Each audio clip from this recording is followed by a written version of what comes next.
Abilities are some of the most important aspects of certain cards in the Pokemon TCG. In most cases, an ability can either make or break a certain card. However, not every deck relies on abilities for its game plan, as they can play perfectly well without them. But there are some decks that require these incredibly strong abilities in order to win.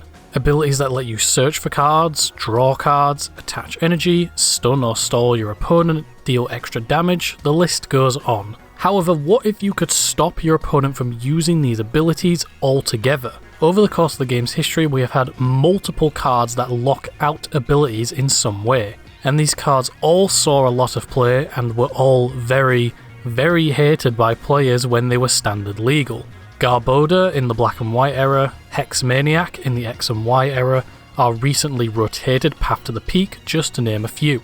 The Pokemon Company has started to lower the power level of these ability lock cards over the past few years. Garbodor and Hexmaniac locked out all abilities for both players. It didn't matter if the Pokemon was an EX or a non-EX, its ability was turned off. While Path to the Peak only locked out Rulebox Pokemon specifically, so Radiant Pokemon, V and EX Pokemon. So non-Rulebox Pokemon could still use their abilities. Another example is Fluttermane, a card which came out in our last set, and that card only shuts off the ability of your opponent's active Pokemon. Another being Spiritomb, which only shuts off basic Pokemon V abilities, so V-Star and V-Max Pokemon are not affected. Even then, cards like Path to the Peak were incredibly strong, even if it only stopped Rulebox Pokemon, because they have some of, if not the strongest abilities for certain decks. With the release of Twilight Masquerade, it looks like Path to the Peak might be coming back. This set will be giving us a new incredibly powerful ability locking card that is going to be much harder for players to play around.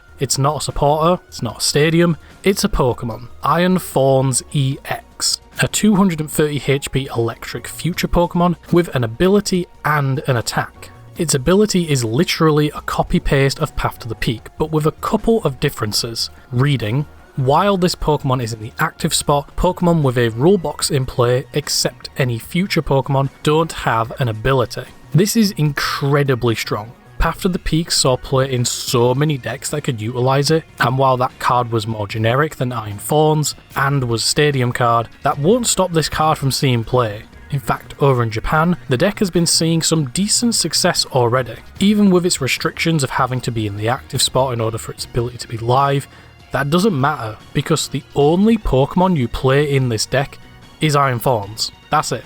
4 Iron Thorns EX, and then the rest of your deck is item, supporter, stadium, and energy cards. Unless your opponent has something like Fluttermane in the active, or plays Cancelling Cologne, Iron Thorns will be shutting off all Rulebox Pokemon abilities for the entire game. Unless your opponent is playing Future Box, because it doesn't affect them, or your opponent is playing a deck that doesn't use Rulebox Pokemon with abilities. The deck's entire goal is to stun and stall your opponent. You bench your Iron Thorns, because it's the only Pokemon you play, power them up with Lightning and Double Turbo energies, while making use of lots and lots of disruptive cards. Judge and Iono to disrupt your opponent's hand, and in the late game force them down to only a couple of cards if they knocked out some Iron Thorns. Boss and Prime Catcher to bring up a Pokemon you can easily KO, or something with a high retreat cost. Airy to discard 2 item cards from your opponent's hand. Crushing Hammer to remove energy from your opponent's Pokemon. Lost Vacuum to get rid of Stadium and powerful tool cards. Cancelling Cologne to shut off abilities that might be stopping you from playing. TM De-Evolution to de-evolve your opponent's Pokemon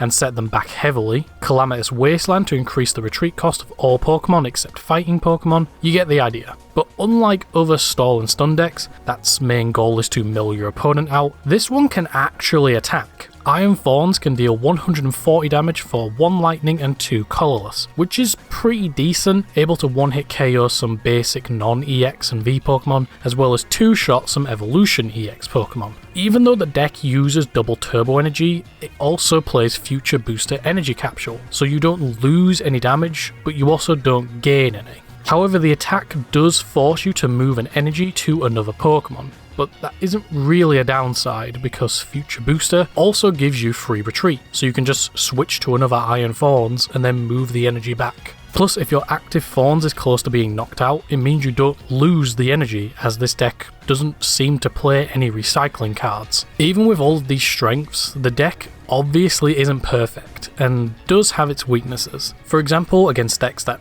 don't play Roblox Pokemon with abilities, you mainly have to rely on your item and support cards to slow down your opponent. Also, 230 HP is fairly low, and there are multiple decks that can easily one-hit KO Iron Thorns. Plus, being weak to fighting types, it automatically has a difficult matchup against another new deck coming from Twilight Masquerade, that being Greninja EX, which is able to hit for 170 damage or 340 damage with weakness for a single water energy. Even with its strengths and weaknesses, this deck is still doing well. Against a lot of decks it has an advantage, and against other decks it has a disadvantage. But that hasn't stopped it from performing well at City Leagues over in Japan. Against Charizard it can show off Infernal Rain, as well as Pidgeot's Quick Search, as well as other powerful abilities from cards such as Lumineon and Rotom. Plus it can one-hit KO Pidgeot EX. Lugia it can one-hit KO as well, and shut off Summoning Star. It can also shut off various consistency cards that decks play, such as Radiant Greninja, but against other decks it does struggle. Greninja EX can one-hit KO Iron Thorns, Future Box is completely unaffected, Dragapult can deal huge damage and then soften up other Iron Thorns in the process, plus it mainly plays non-Roblox Pokemon with abilities. The deck has its ups and has its downs.